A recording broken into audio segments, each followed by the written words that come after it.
Hi, Eusebius. Hi, Eve. How are you? I'm really well. How are you? Good, good. It's another day that's exciting in South Africa. Yeah. So I'm Eve Fairbanks, and I'm here with Eusebius McKaiser, who is a South African political analyst and radio host here in Johannesburg. And he's also just released a great and provocative and sometimes, in my opinion, disagreeable set of essays called A Bantu in My Bathroom, which is getting a lot of talk down here in South Africa. Well, I must say it's great to be in conversation with you, Eve. And many people do know you as an American-born. I say American-born because she has spent a lot of time in South Africa already, a journalist based here in Johannesburg. And I'm certainly looking forward to your book, The Inheritors, which will be coming out in 2014. That's going to be fascinating, very, very timely as well, as South Africa thinks back over the last 20 years or so. And I think it's going to be published by Simon & Schuster. That's right. So we're looking forward. And I wanted to get you on the phone to talk about what's wrong with South Africa. So I feel like last year, 2012, was the no good, very bad year for South Africa when the country, which is generally basically known overseas for Invictus, the great story of 1994, Nelson Mandela, truth and reconciliation, forgiveness, etc., suddenly got all in the papers for actually being a secret disaster. We had Marikana, which was this big mining strike in August in which 34, I believe it was 34 or 38 miners were killed by the government police, and it was very reminiscent, creepily reminiscent for a lot of people of apartheid era protest actions in which the police mowed down black protesters. And the question was like, why are we having this now, 20 years after the end of apartheid, this same thing?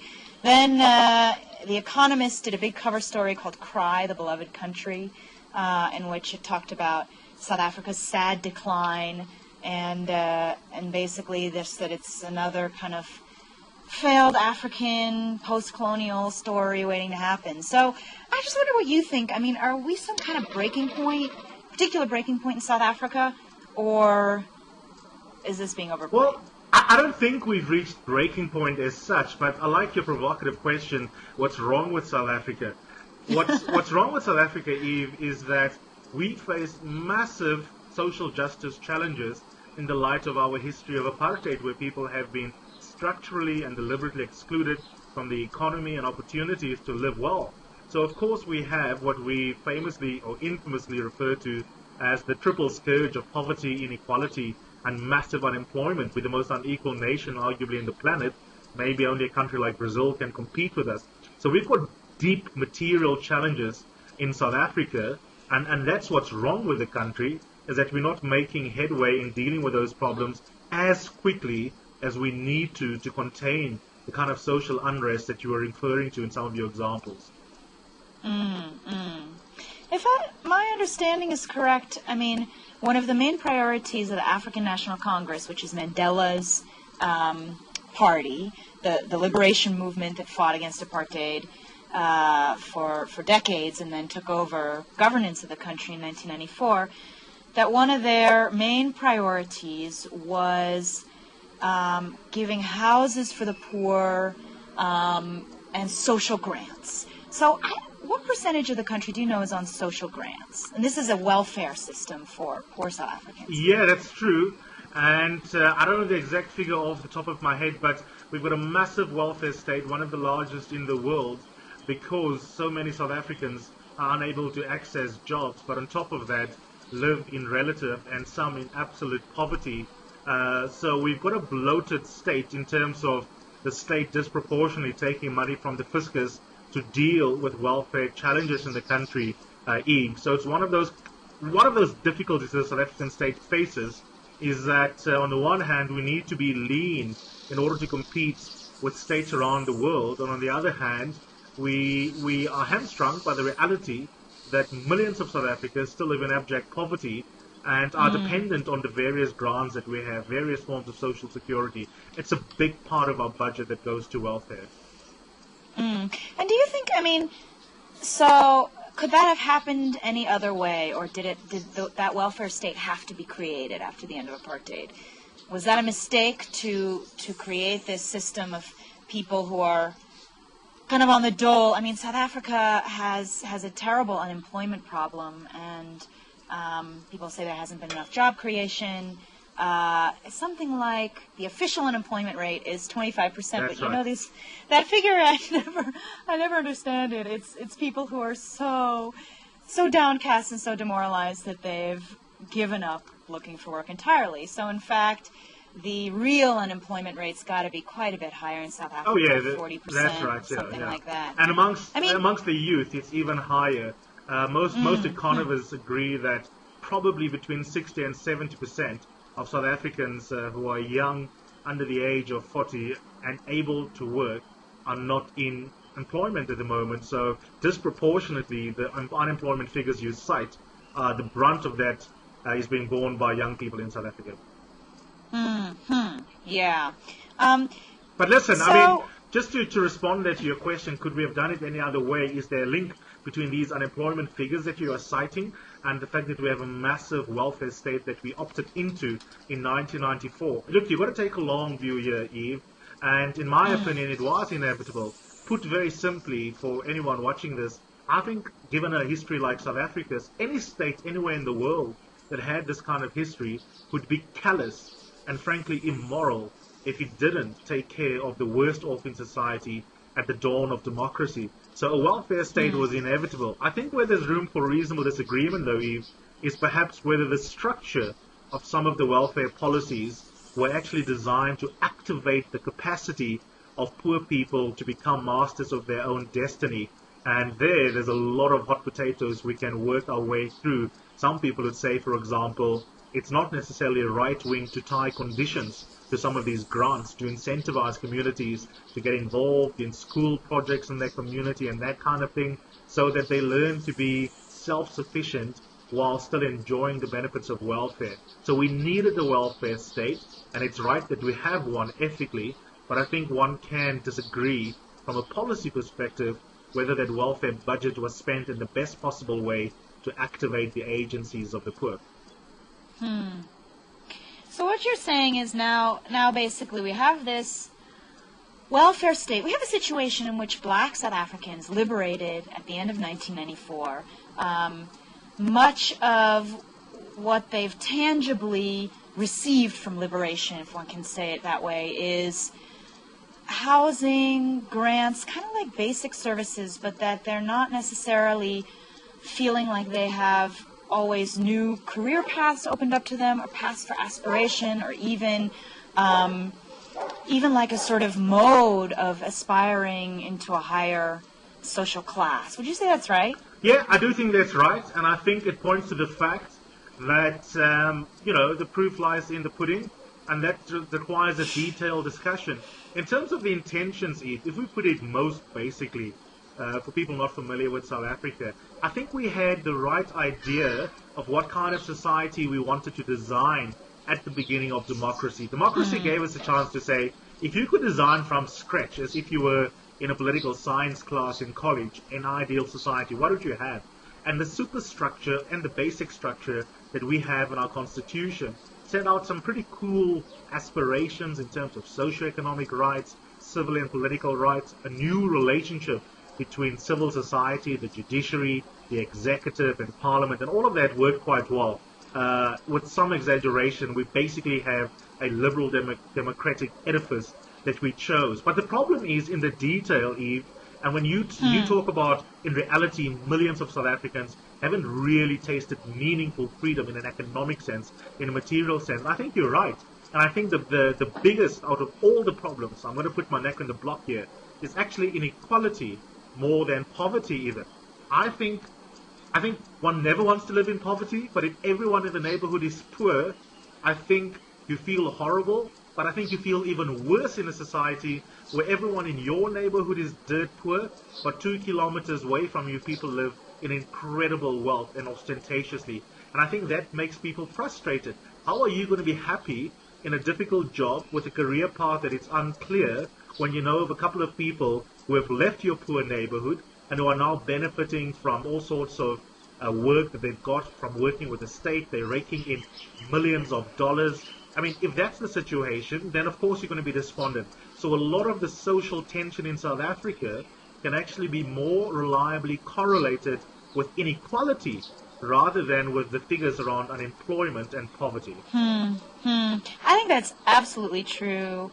And there's a fascinating development in the inequality in South Africa. So South Africa was always a dreadfully unequal society, but it had superimposed on that structure of economic inequality a kind of racial superstructure. So the inequality was tied with race. Yes. And that, in a way, it made it seem, before the end of apartheid, like it would be really easy to overcome. Because once you knocked down that racial edifice and you got rid of racial reservations for certain types of jobs, for certain types of neighborhoods, once you freed the country racially, legally, then somehow the economic inequality would probably sort itself out after that. I think there was something of that assumption. Absolutely. Even if it was unspoken or unconscious among some people. And now what you have is actually a widened inequality in South Africa. So by however they calculate this, the Gini coefficient, inequality in South Africa has deepened, has increased, has widened. The chasm has widened since 1994. And a big thing driving that is a widening chasm between very rich black South Africans. They call them here, although this may be old slang by now, but black diamonds, which I like. I don't know if that's still in use on the streets. It is, and it's very deceptive as well. I mean, I agree with you 110%. I think you're spot on. And there are 3 or 2.5 points here to reinforce. I mean, I can't disagree with you at all. The first is that a lot of people thought that if you deal with the legal and the political racial prejudice in South Africa, that suddenly you're going to get material equality. And what they've realized now is that even in a society that isn't racist, and I think we still are, but even in a society that's not racist, you get new class cleavages that can be formed. And so you have new subgroups within the black African population that have been a new basis for a new kind of inequality. If you look at the detail, as you are alluding to there, that widening chasm is particularly within the black group within South Africa. In other words, that gap is getting bigger more quickly between black South Africans as opposed to between black and white South Africans. And that tells you a lot about one basic truth in history, that some people are winners after post-colonial societies are born, and some people are losers, even though the winners and losers were all oppressed previously. I think that's a good way to put it that I wouldn't have thought of, but I just think it's deeply painful, so deeply painful for the losers, because they feel that somehow if things had been different, they could have been winners. Whereas under apartheid, if you were black and you had this black skin, you could not be a winner. You just, the system was rigged that way. There's no way you could be a winner. So you thought, well, maybe someday if that racially oppressive edifice comes down, I'll be a winner, right? Yeah. And then now you see this, so there's this group of black diamonds, of blacks who've made very big investments. They tend to be politically connected people who've made big investments in mining, in banks, in telecoms, in just the financial sector, all kinds of things, doing business, and have become, some of Forbes' richest Africans. One of them is a guy I want to talk about named Cyril Ramaphosa. I think he's been up at number 24 of the richest Africans, various points. But I was doing a bunch of interviewing on the mines, second half of last year, talking to some poor miners. And the reality that everyone was struggling with, all the foreign correspondents, is that a lot of them had done work, say, in Australia or Chile or China with, poor people, mine disputes, poor mine workers. And they said, man, these guys who work for the South African mines, who are having huge unrest, they're causing big strikes that, for instance, had platinum production plummet. South Africa is responsible for 80% of the world's platinum production, and last year just tanked due to these strike actions. A lot of anger in these strikes at the terrible conditions. And these foreign journalists were like, man, if you look at the way some of these other miners live in other countries, the wage that these South Africans are being paid is not worse. The housing conditions are not necessarily worse. There's an aspect of migrant labor within South Africa that's different from some other countries, and that is a real strain in the mining sector, is that they're taking people from rural areas and splitting them from their families. That's a problem. But just in terms of the objective wages and stuff, it's like these guys aren't necessarily so bad off. But I think when I spoke with these people, was causing so much pain is that they saw these leaders, and some of them had been struggle leaders in the 1980s, in the 1970s, 1980s, fighting alongside these miners, these ordinary mine workers, for liberation, for the end of apartheid. And they now see these people who are pretty fat, who are wearing really nice suits, who are driving these big BMWs and Mercedeses, who have a huge amount of money, and they say, I think the anger comes from a little bit of a feeling of self-reproach, which is always the keenest sorts of anger, is guilt, right? Yeah. That you feel, well, what did I do wrong, man? I see this guy now. He was sort of where I was, and now I'm still languishing. I'm still a mine worker.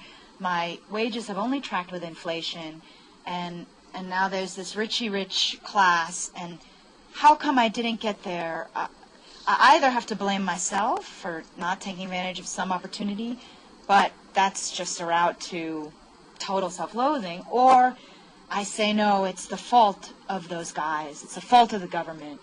You saw an aspect of the strikes last year in South Africa that were very kind of shockingly and startlingly anti-government, which confused a lot of people, because they said, well, the government is the liberation government. It's the African National Congress. It's Mandela's government that was the sort of Moses and Aaron that led these people out of the wilderness, and now they're saying, we hate the government, they've let us down. What's that about? And I do think it's about the inequality. It's about the sense that these people have moved on, they've moved up, they're on the boards of these formerly white corporations, and left these other guys behind. Let me say a couple of things by way of engagement, just in terms of the observation that objectively, if you look at the wages or salaries of mine workers in South Africa compared to other countries, perhaps like Australia, that it seems to be on a par in one sense. I think that comparison is not useful because it's not contextualized.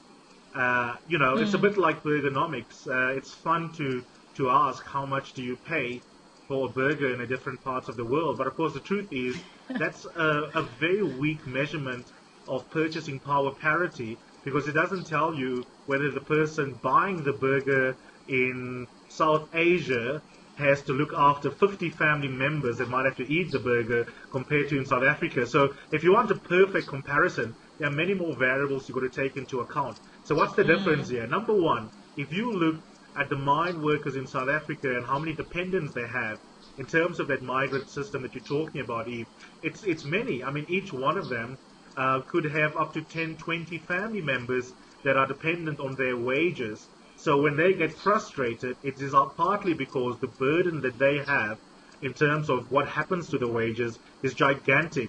You don't necessarily have the same extensive family burdens being felt by an Australian mine worker as you do a South African worker, given the structure of families in South Africa and the reality of unemployment within the families. The mine workers here are often the sole breadwinners, and they have to take care of many, many more people, so the money doesn't go as far as it might in Australia, and that gives you a context-specific pressure here that you might not find there. So that's the one part of it. The other part, I think you have quite frankly explained beautifully yourself, is the gross inequality. That part of your anger, of course, is also when you see that someone who used to be a shop steward and be one of you many years ago is suddenly on the board. And Cyril Ramaphosa, a well-known South African businessman who used to be a politician and now is back in politics, he in many ways symbolizes that incredible, easy class mobility for some that the vast majority of mine workers will never taste in their life. And that kind of stuff, psychologically, of course, it broods, it sits with you, it breeds anger, it breeds resentment, it also breeds the self-loathing and self-reproach that you were talking about. And all of that stuff just requires a spark before it is ignited. And that's what happened, of course, at Maracana, which is the site where we saw that deadly mine strike last year. Yeah, I'm glad that you brought up Cyril Ramaphosa again, because I want to talk about him a little bit more. He was the subject of a big, just last Sunday, big New York Times Magazine profile, extremely long, called "Is Cyril Ramaphosa the best president South Africa has not yet had?" So, we started the conversation by talking a little bit about, in a lot of ways, South Africa now has the state that it set out to create at the beginning of democracy. It's put in place these constitutional protections. It's a very different society in many ways. They had to roll out this welfare program to take care of those, the poorest among us who hadn't been taken care of. And yet there is a sense now that the course has to be changed, right? So we can't keep just going on with people on welfare. We've got to radically find a way to empower people at the margins, people who are on the mines, people who are the relatives of those on the mines who are dependent on them but have no job themselves, just the vast South African poor who feel left behind and who feel very oppressed by this new inequality. So this New York Times Magazine profile proposed that Cyril Ramaphosa is the answer. And that's been, he's someone whose name has been bandied about. He's came up on the mines. He got his sort of political education organizing in the 80s on the mines, came from a very poor background around Johannesburg, and kind of led these mine workers in the 80s to strike actions that stuck it to the apartheid state and really caused some economic problems for the apartheid state that brought it to the brink itself. And then he was Nelson Mandela's right-hand man, Ramaphosa, in the constitutional negotiations. And then he exited politics for a bit, and he made a hell of a lot of money. And so now he's being brought back as someone who, I don't know, I don't totally understand his appeal. I have to say, when I heard, people think that he's going to save South Africa now, I just thought that was crazy. Because it is crazy. Yeah. It's crazy. It's crazy. It's absolutely crazy, Eve. And the reason it's crazy, I mean... But why is everyone buying into the crazy? Well, let's first, firstly to... So why do you think it's crazy? I can say why I think it's crazy. Well, I think it's crazy for a number of reasons, but just a little bit more detail about him for viewers who may not be familiar. Basically, in December 2012, he got parachuted into one of the top leadership positions within the African National Congress, and he's now the deputy to our current president, President Jacob Zuma, which means, with a little bit of luck, there is a decent chance that he might become president in 2019 after President Zuma's had a second term. So that's a possibility. So he really has come back from being a successful businessman worth many millions of dollars, and is now in a position to enter government through the ruling party. Okay, so that's where he is. But the reason why there's excitement about him, and why it's crazy, Eve, is because we are so desperate to deal with the challenges that you and I have already chatted about, that we project onto any fresh face our best wishes, and we let go of our worst fears about that person. We don't know why Mr. Ramaphosa accepted a top leadership position. He never told us. He got elected. Such is the opacity of internal ANC politics. He got elected without ever telling us why he wants to be the deputy president of the African National Congress. We don't have a system like in America where you have to go around the country and have endless debates with different slates of different people about why you want to be president or vice president or why you want to be the candidate for your party. We don't have that here. So there's a curious situation here that will be unfamiliar, especially to North Americans and some Europeans, where Mr. Ramaphosa is now deputy president of the ruling African National Congress, number 2 potentially to be the next president of South Africa, and he hasn't uttered a word before that happened as to why he wants to be president. I mention that because I want to explain, Eve, why I think it's crazy to be excited about him. How can you be excited about the election of someone to a key position in power if you don't even know what they're thinking? You don't know what their key thoughts are on unemployment, on inequality, on poverty, on race relations, on South Africa's place in the world, how South Africa does at the UN or not, South Africa on the continent. I mean, South Africa has a shopping list of fascinating problems, and Mr. Ramaphosa hasn't uttered a word. And yet big business especially is excited about him. All the financial journalists can't believe their luck that they finally have someone in the ANC that they imagine will be champions of free market solutions to South Africa, a small state, cutting down all those things that result in the cost of business being so expensive in South Africa. Everyone is excited because they impute to Mr. Ramaphosa their secret wishes for the country, and I think that's dangerous. I think it's crazy because after Marikana, first of all, Ramaphosa was on the board of the mine where the shooting that I mentioned in August happened. And he was, in a way that I won't go deeply into because it's somewhat complex, but he was sort of implicated in the security crackdown on those strikers. And he's defended that, and there may be a way to defend that, but his engagement and his role in being on the side of big business and big money against these poor strikers who are airing their grievances doesn't seem to me to make him someone who can turn around the sort of sense that the ANC is losing touch with the poorest of the poor. And, you know, South Africa's got a lot of kind of issues to deal with. It's a teenage democracy, quite literally. It's not quite 20. It's 17 or 18. And so it's got a lot of kind of growing issues. But one of the biggest now, which is something we've been chatting about, is the sense among the poor that fat cat leaders have let them down, have lost touch with them, don't speak for them, aren't looking out for them, are looking out for interests other than theirs, have become in hock to rich white South Africa, that, you know, they now feel more in common with rich white South Africans than with poor black ones. And, you know, if that's the problem that the South African black-led government is facing right now, is this, one of the big ones is this sense of disconnect with poor South Africans, then I don't see how Cyril solves that problem at all. I think that's because, true, as you say, yeah, so... I think that's true. In addition to that, there are two big picture facts that I think viewers also have to take into account to understand why you and I are skeptical.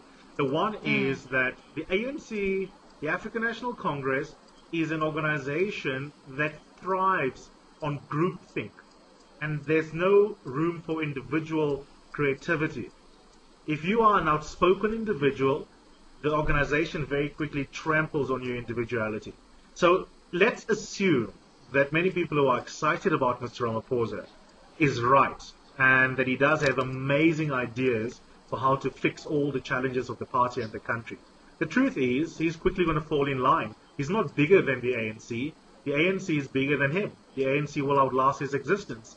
And the worst elements of the ANC's organizational culture will not be reversed just because he's there and he's got a magic wand. He doesn't have it. So the one big picture point is the ANC's problems are bigger than him, and he's going to be constrained.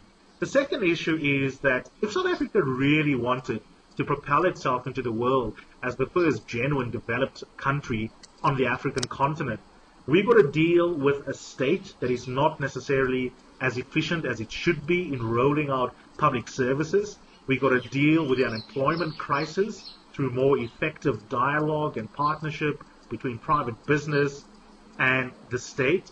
And none of those things are happening currently. So my question is, can we reasonably regard Mr. Ramaphosa as the silver bullet we've been waiting for to deal with these macro challenges within the state and the relationship between the South African state and business and civil society? And the answer is, in the worst case, no, because they're so systemic and enduring. And in the best scenario is we don't know. There's no best scenario that says yes. The best scenario is we don't know because Mr. Ramaphosa hasn't told us much about what he thinks. And it's surprising to me that his fans don't realize that his ascension to the deputy presidency of the African National Congress is the story of groupthink. It's the story of someone who didn't say to his party, hey, I want to openly contest. I want to put up my hand. I want to explain to ANC members and to curious onlookers why I'm returning back to active politics. So even the story about his ascension back into active politics at a high leadership level, Eve, is the story of someone who already is happy to defer to the worst of the ANC's organizational culture. So why should we imagine that he's going to be fundamentally different to everyone else? Yeah, those are slots seem right to me. I mean, and the last thing I think, and you would know this better, I want you to comment on this, but I have a feeling that part of the love of Ramaphosa right now is a persistent anxiety about black leaders in South Africa that even elite black South Africans have, that they're gonna mess up, they're gonna do something kind of African in a way, in a sort of like that they're gonna be a sort of Idi Amin or Sese Seko or start to say crazy things or just screw it up, right? Yeah. And Ramaphosa, so you had Thabo Mbeki, was South Africa's second democratic president after Nelson Mandela. And he seemed very, he's London educated. He spent a lot of the years of apartheid living in exile in London, where he went to university. Very refined man, very intellectual and refined way of speaking. But he had a kind of like turn a little bit towards the nutty in his presidency when he started to doubt the commonly understood, the scientifically researched and understood origin of HIV/AIDS, which, of course, as many people know, is a terrible scourge and still one in South Africa. And so he was found, and I don't know the exact details of this story, but Thabo Mbeki was found to have had an avatar online and to be making online postings anonymously while he was president of a nation, right? Doubting the origin of HIV, doubting that it was necessarily sexually transmitted, and saying that the Western understanding of the transmission of HIV and how that played out in South Africa was sort of an anti-African, anti-black thing. So that was Mbeki. Then you have President Jacob Zuma, who's the president now, who he's got multiple wives. He seemingly sort of continually marries more of them, and he's fond of saying things such as what he said in December, that having pet dogs is not African, right?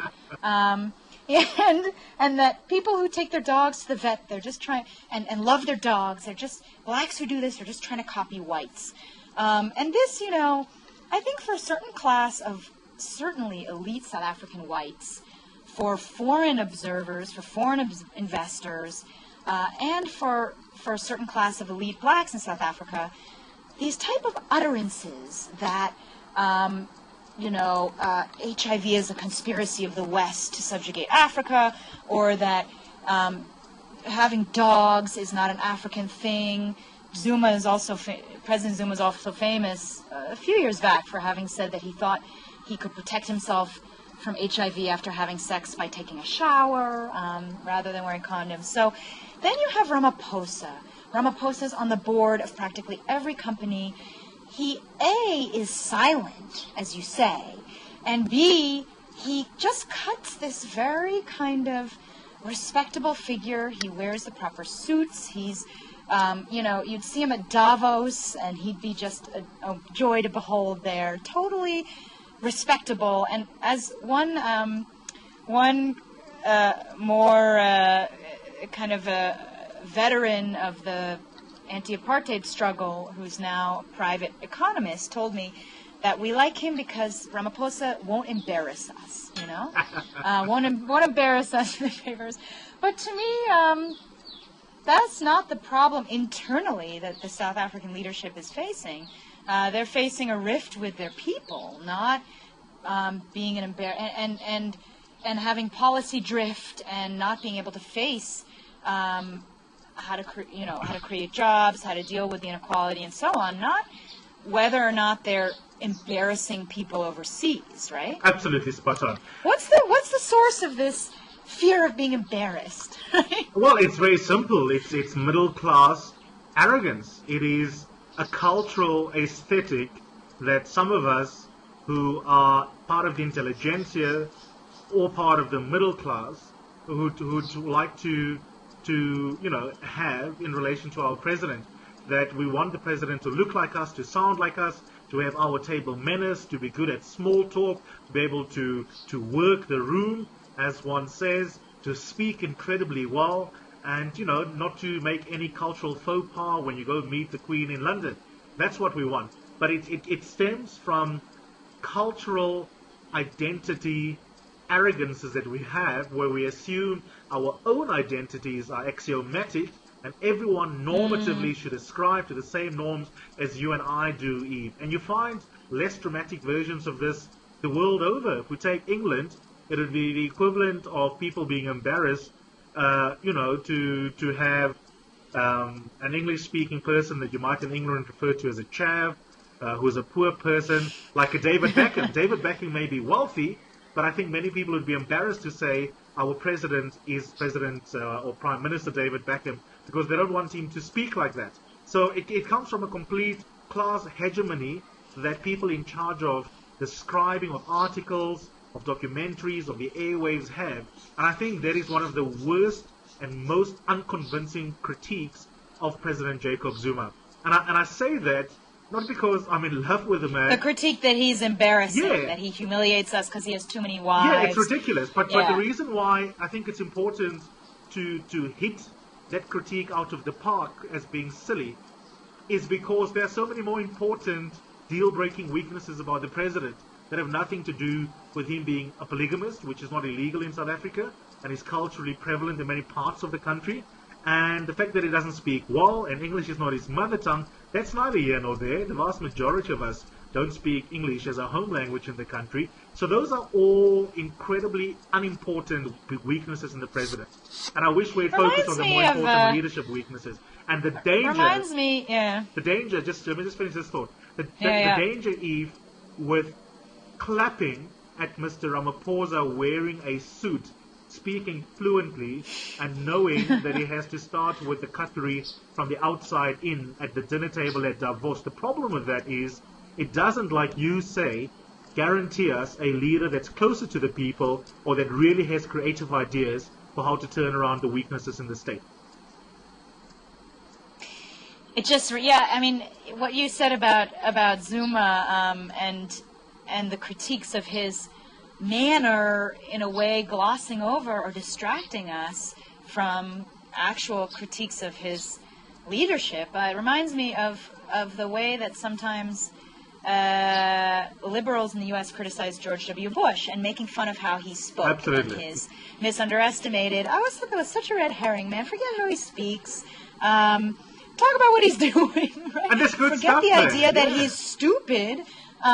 Because he's not stupid, and that's just a real red herring that allows us to disregard his policies. I want to ask you two questions. One, so you say that, your feeling is that Mr. Ramaphosa, Cyril Ramaphosa, who the New York Times Magazine has put forward as a possible savior for shaky South Africa, has not indicated in any way that he has any kind of common touch. So do you think there's any leader in South Africa today who does have a common touch like Mandela did, who does have a connection with the people, number one? Number two, do you think that South Africans have a hang-up about being African? Because I just read a lot of articles in the South African press from both white and black South Africans saying, white South Africans, there was just an article by a South African white ambassador who said he was bemoaning how much trouble he always has convincing people that he's an African. He says, I'm an African, and they're like, how come you look like that, right? So there's kind of the sorrow of the disbelieved African on that side. And then on the black side, it's this feeling like somehow black South Africans, having had such a different history than the rest of the continent, having in some ways been more alienated from their, deeply alienated from their traditional culture by the labor reserves, by policies of apartheid, that they lack some kind of Africanness. I feel that there's a anxiety here. Good questions. Let me start with the first one. I don't think we have someone who's got the common man's or common woman's touch in the way Nelson Mandela did Eve. But I don't think that's a train smash. I think that's the wrong question to ask if you're looking to find a person that can be the savior. We need a technocratic savior who shows a little bit of emotion. We don't need someone who can emote a lot and look good in a photo op with a baby, but be really, really bad at providing political and managerial oversight within the state. So what we need is a Thabo Mbeki who is not irrational on HIV/AIDS and who has fewer hang-ups about race. That's the kind of president we need. I disagree. I think you need someone who can emote a lot. Well, I'll get to that in a second. But I think, I love Mr. Keller to bits, but I think the New York Times would have done a better job if they really wanted to help the country to think through what are the best characteristics in a president for South Africa's developmental challenges right now. Another Nelson Mandela at this point is completely superfluous to the needs of the country. We don't need Nelson Mandela right now. We don't. We needed Nelson Mandela to make sure that the race is galvanized, that we don't have a civil war, that he sustains the fragile peace in the background to the negotiations you spelled out earlier as we march towards democracy. But if you ask me, Eve, Eusebius, do you like to have Nelson Mandela fit and healthy to be president tomorrow if that was feasible just in terms of health? The answer would be no. I think Nelson Mandela is the wrong person to have right now. Of course he is. Nelson Mandela was not in the details of policy debates about the state. He was out of touch with the international market. He took one flight to Western Europe, another to Canada, and came back convinced about Washington consensus. It happened to be the right view, but the basic point I'm trying to make, Eve, is while for a lot of the problems that you and I have chatted about, we need someone who can breach the many divides in the country. We need someone who also, and I would prioritize this if you can't get all of it in one person, we actually need someone who is an incredibly good technocrat, more than we need another Nelson Mandela. And Nelson Mandela now is a luxury. Yeah, I mean, my feeling is you need someone. I disagree because I think you need not necessarily someone who can emote and rile up huge crowds like a Chavez, but you need someone who has a deeper and more natural connection with, quote, ordinary people. It always feels like a lame thing to say, but you need someone who is really devoted to spending more time in the townships, in the slum areas of South Africa, in the broken down housing settlements outside of the mines, in the rural areas where people don't have jobs. You need someone who's not going to be in an office 90% of the time, even 70% of the time. I think you need someone who is willing to really hit the road. And so maybe that's a tweak on emoting, but you need someone who is going to be on the road and in the country. Let me call you out there, Eve. I don't think that's a tweak. I think that is flip-flopping, to use an Americanism. and rightly so. We don't need emotions. We need someone who, to use a different description to go with what you are now saying, we need someone who can roll up their sleeve and be in the trenches. And that's exactly right. I think maybe where you and I are speaking past each other, and I would agree with you if this is where your little critique was coming from, is that you don't want someone who is detached, who is far away from the site of the problems at local government level, for example. You want someone who is practical, who's on the ground, who's involved. All I'm saying is that kind of character is not necessarily a Nelson Mandela larger-than-life symbolic president. We need someone who is a technocrat. I didn't mean to imply by technocrat someone who is not in touch with people, someone who doesn't spend time going around the country, seeing for themselves, putting on, the gear and going down in the shaft. Even that kind of symbolism I'm all for. So I would agree with you. You need someone who can roll up their sleeves, who actually is in touch and engaging with communities in a very real way. But for me, the real skill there is not a sort of Midas touch. The real skill there is thinking very practically and technically about how to turn around our society. And we don't have many people like that in the state. We've got some people, but I think many of them have limited political capital that they can use to make their technical and managerial insight come to bear on the South African state. Yeah, there does feel like there's a real leadership vacuum here. We're going to have to wrap up. I want your quick thought on anxieties about being African in South Africa. And then I also want to ask you about one essay in your book in which you talk about that you only date black men. What's that about? Let's start with Why do you only date black men? Let's start with the boring bit, African anxiety. To be pointed about it, Eve. But we'll have to be a little bit quick. So South Africans have anxiety about being African simply because so many South Africans are xenophobic. We think, many of us, that little to nothing happens north of South Africa, and therefore we hate being lumped in a label that might suggest that we are actually part of this larger morass on the continent. All of that is based on ignorance, based on the fact that many South Africans don't travel, and if they did, they would be shocked to find Nigerians and Kenyans and people from around the continent who are as educated, more educated than many of us, who have greater self-confidence about their own capacity than black South Africans. But the xenophobia spawns the kind of embarrassment about being part of the continent, and the irony is that it's completely factually unfounded. We can learn a lot from our fellow Africans. As for dating black men, I think it's a tough one. I mean, the real ethical question there is whether sexual preferences can or should ever be morally criticized, and I believe that sexual preferences just are a matter of taste, just like some people love Lionel Richie and others who never go to his concert. Similarly, Eve, you probably unwittingly, because you've never done an audit perhaps of your past boyfriends or girlfriends, have a preference for particular... I do those audits all the time. Well, I'm sure that, I'm auditing every evening. Well, let me ask you this question then, on the record. How many of your past, lovers, for example, have suffered the condition of albinism?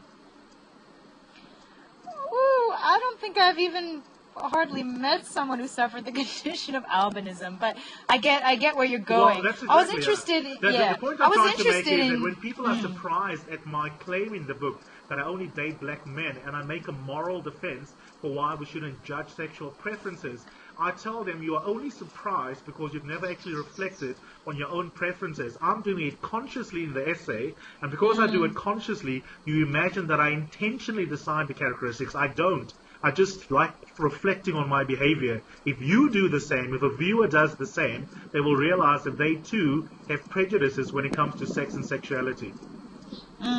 You know, in the United States, we tend to think of interracial marriage as a marker for, as a real bellwether for the progressiveness of a society. So we really associate it with progressive, the breakdown of racial barriers. So there were a lot of stories just this past year, I believe in April, about the census and new data that have been analyzed from the United States Census showing that interracial marriage in the United States is up quite a bit. Among opposite-sex married couples, 1 in 10 couples in the United States now are interracial, which is a 30% jump since 2000, and 18% of heterosexual unmarried couples are interracial, and over 20% of gay couples, of same-sex couples, are mixed. That was particularly interesting to me because, I think we also think of of same-sex couples as being kind of like on the forefront of a lot of socially progressive, they're moving into the bad neighborhoods, their decorating is pretty good, I'm stereotyping, but, do you think that that's wrong of us to take it as a marker of that? Well, it's funny you should say that, because I've used it as a marker in at least one academic book where I contributed a chapter on race relations in South Africa. I think a lot of us do, but now that you mention it, Eve, and I've never thought about it as explicitly, I actually think we're wrong. And I think we're wrong because I'm right in my essay in the book, and I think I'm wrong in the academic chapter I contributed about 2 years ago. Let me state it very, very pointedly why I say so. Some of us who have racially exclusive preferences might have those preferences for innocuous reasons. And if it is for innocuous reasons, why should I count as less progressive than the interracial couple who tries to flaunt their apparent progressiveness all over the place? For all we know, those people are deeply prejudicial towards poor people if they're wealthy, or they might hate people from another country. They might have the worst markers of unprogressive attitudes beyond the fact that those two individuals love each other. So you've got to be careful here of what scientists might call false positives.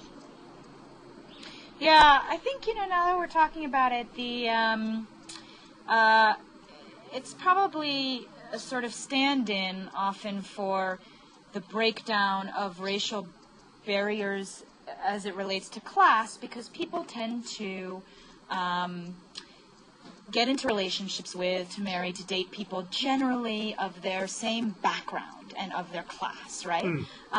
So the more interracial marriages you have, that may indicate, just be another indicator that you have more class mobility among minorities that previously wouldn't have been mobile into white classes, and that now there can be blacks who have really a similar upbringing as whites, similar type of household, having gone to a similar type of school. But I also agree with you that it can not be the marker that we necessarily think it is. I think of a particular university in South Africa that I've kind of done a lot of work on, that's a university in the rural area that's had some issues integrating and giving proper access to new black students and so on. And one thing that the administration always points to as a marker of how much progress the campus has made at breaking down previous prejudicial access-related issues that were more beneficial to whites, classes being given in languages that only white South Africans could speak and so on. But they always say, well, we're making a lot of progress because if you walk around campus, you'll see a lot of interracial couples. You'll see a black and a white kid hand in hand. But as to bring it back to the beginning of our discussion, that doesn't really talk about whether the university, for instance, how far they're going in opening access to poor blacks, to not rich blacks. Okay. Who are those? Is it rich blacks who are in these interracial relationships with rich whites? I don't know that that's been interrogated. And is there still a class of people? If you have a beautiful mind, that's totally, in South Africa. Agree. Yeah, I think that's spot on, totally spot on. I live a middle-class life. My siblings don't. They are far less likely to be in an interracial relationship than me. In fact, I've already had a more diverse number of partners in terms of their backgrounds than any of my siblings. And that's because of my mobility, literally and in other ways. And so I think you're right, that if you put on the brochure of that university the picture of an interracial couple on campus, you actually give yourself congratulations and a pat on the back too soon, because there are deeper structural questions that you have to answer.